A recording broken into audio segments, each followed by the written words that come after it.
भोपाल में आयोजित त्रिस्तरीय पंचायत संयुक्त मोर्चे के महासम्मेलन शामिल हुए मुख्यमंत्री डॉक्टर मोहन यादव। कार्यक्रम में मुख्यमंत्री ने कहा कि प्रदेश की बड़ी आबादी पंचायतों में निवास करती है, इसलिए पंचायतों की तस्वीर और तकदीर बदलना आपके हाथों में है।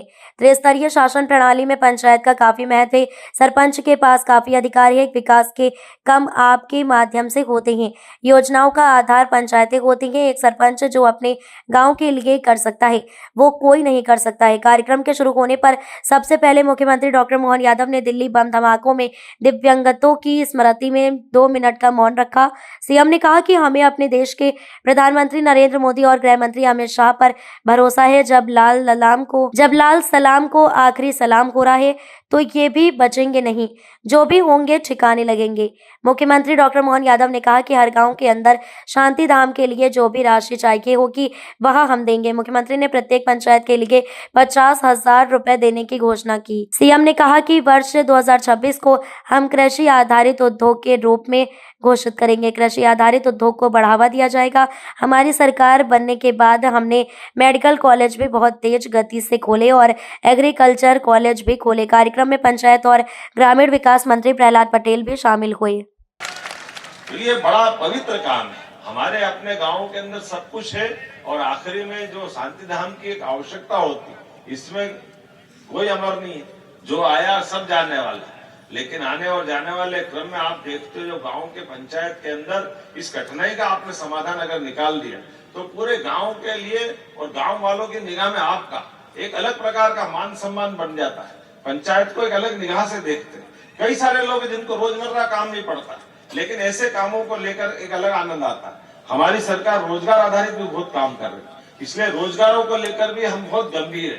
पंचायतों के माध्यम से भी भविष्य में हमारे कुटीर उद्योग, लघु उद्योग, रोजगार आधारित उद्योग, सभी प्रकार के कामों को लेकर के लंबी प्लानिंग से हम काम कर रहे हैं। और आने वाले समय में तो ये कृषि वर्ष हम घोषित करने वाले हैं 2026 का कृषि आधारित वर्ष। ये इस वर्ष का रोजगार और उद्योग वर्ष था, अगला साल कृषि आधारित उद्योग का।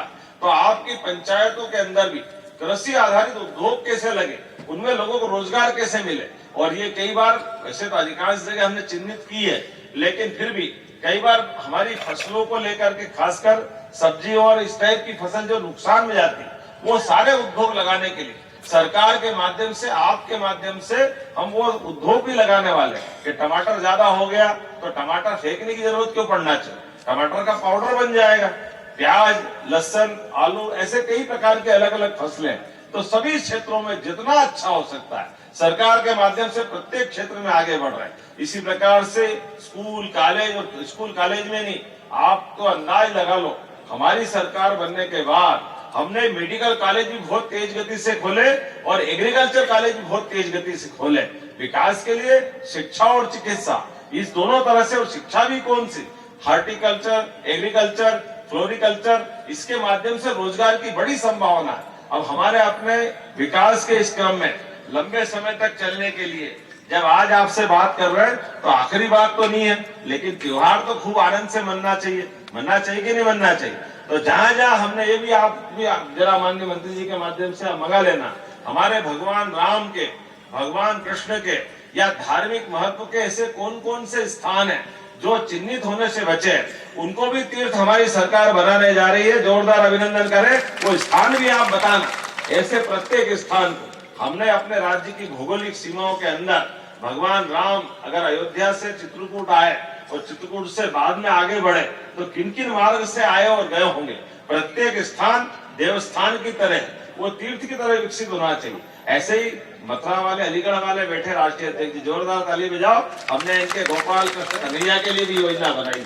हमने प्लान बनाया है कि मथुरा से भगवान कृष्ण कंस को मारने के बाद शिक्षा ग्रहण करने आए तो मथुरा से आने का रास्ता कौन सा, और यहाँ से द्वारका जाने का, नरकासुर को मारने के असम जाने का। हर बार मध्य प्रदेश है तो उत्तर, दक्षिण, पूर्व, पश्चिम, कई बार भगवान कृष्ण मध्य प्रदेश से गुजरे होंगे।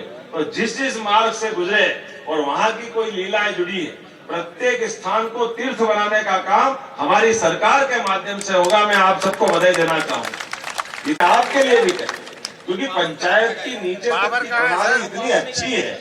इस व्यवस्था के आधार पर सच में कहा हमारे मंत्री जी ने कि एक पंचायत के सरपंच और पंचायत के दरमियान एक एक घर की गिनती आपके माध्यम से हो जाती है। एक एक घर में होने वाली घटनाओं को लेकर के आप अवगत रहते और भविष्य में आपको कहाँ ले जाना इसमें भी कोई शंका नहीं, वो सारी चीजें आपके सामने। ऐसे में सरकार की व्यवस्थाओं के बलबूते पर हमारा तो भौगोलिक रूप से इतना बड़ा प्रदेश, इतने बड़े प्रदेश में सच में बड़ी आबादी हमारी गांवों की पंचायतों में रहती, तो हमारे प्रदेश की अगर तस्दीर बदलना है, इसकी तकदीर बदलना है तो आपके बगैर संभव नहीं हो सकती है। ये पक्की बात है, ये आपके भरोसे से ही विकास का कारवां चल रहा है। इसलिए हमारी सभी योजनाओं के लिए आधार अगर हो तो पंचायत। इसलिए आप बताइए, मुझे ट्राइबल के अभी कुछ भाई बहनों ने अपनी तरफ से बात कही तो हमने कहा कि आपकी बात का भी विचार करेंगे। पिछली बार आपके यहाँ 23, 24, 25 जुलाई को ये हमारा एक कार्यक्रम किया था जिसमें त्रिस्तरीय व्यवस्थाओं के लिए खासकर पंचायतों के अलग अलग श्रेणीवार लोगों को बिठाए थे। और इस साल भी ये हमारी 24, 25, 26 नवंबर को ये जो भोपाल में कॉन्फ्रेंस होने वाली है उसमें बहुत सारे विषय आएंगे, लेकिन कुछ चीजें छोटी छोटी बातें एक दो चीज मैं भी जोड़ना चाहूंगा। उदाहरण के लिए जैसे हमारा शहरीकरण बढ़ रहा है और शहरीकरण बढ़ने के कारण से पंचायत और पंचायत के पास में लगी नगरीय निकाय की कोई व्यवस्था है तो नगरीय निकाय और आपके बीच में एक कई बार ये टकराव आता है। जब नगर निगम, नगर पालिका, नगर परिषद होती तो उनके पास पार्षद भी होते हैं, सीओमा भी होते हैं, बहुत सारी चीजें होती, लेकिन ठीक पास में पंचायत है। अब पंचायत के पंचायत सचिव और सहायक सचिव, इससे बड़ा कोई होता नहीं, और वो टीएनसी वीएनसी से लेकर बड़ी बड़ी अपनी कॉलोनी बनाने आते हैं, बहुत सारी चीजें होती।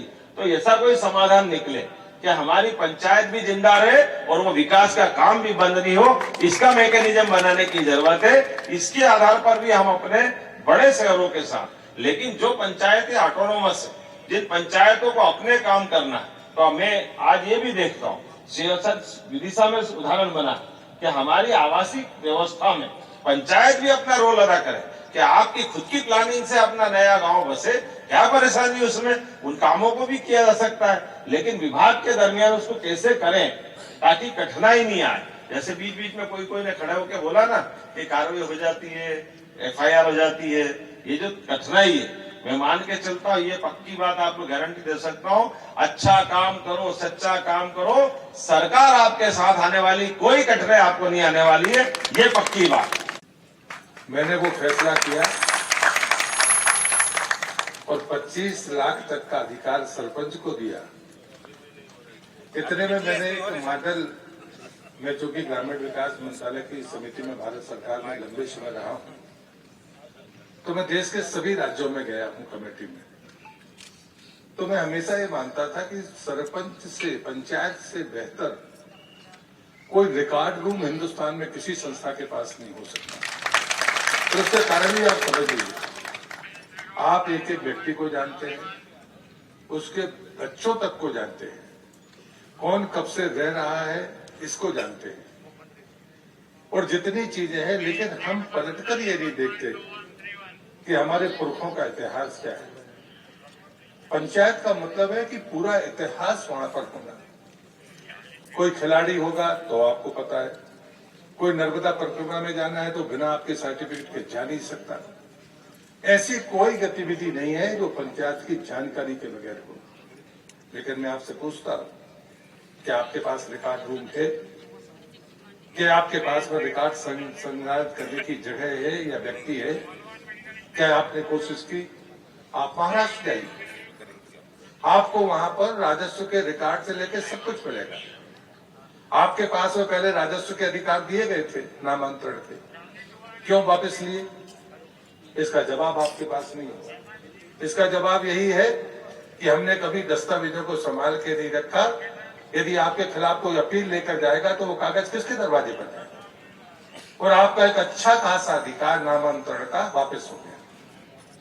मुझे लगता है कि ये चीजें अगर हम नहीं मानेंगे, नहीं सीखेंगे, नहीं समझेंगे, अपनी क्षमता में वृद्धि नहीं करेंगे, तो अधिकार बढ़ेंगे नहीं, अधिकार वापस होंगे, क्योंकि लिटिगेशन सरकार नहीं चाहिए, कोई सरकार।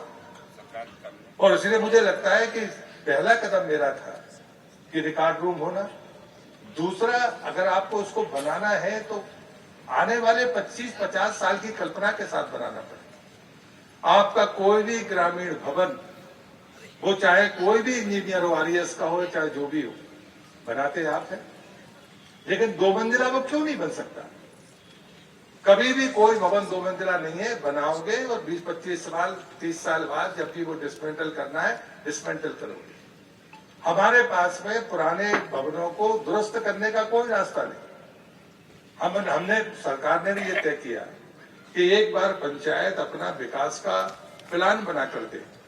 जब मैंने देखा तो जब पिछली बार मैंने सारे काम रोके थे, स्टाडियम रोका, बाकी काम मैंने रोके कि भाई बाउंड्री वाल है, सीसीए में नहीं दूंगा। हो सकता है कि शुरू में आपको बुरा लगा हो, लेकिन मैं आपसे पूछता हूं कि कितने तक करोगे?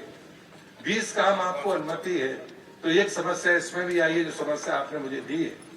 20 काम को एक बहुत व्यवहारिक बात आपने की है कि अगर मटेरियल का पेमेंट नहीं हुआ तो मैंने काम पूरा कर दिया, तो मेरा काम पूरा क्यों नहीं माना जाना चाहिए?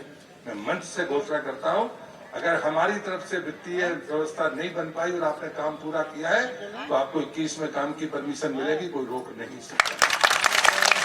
लेकिन हमको तय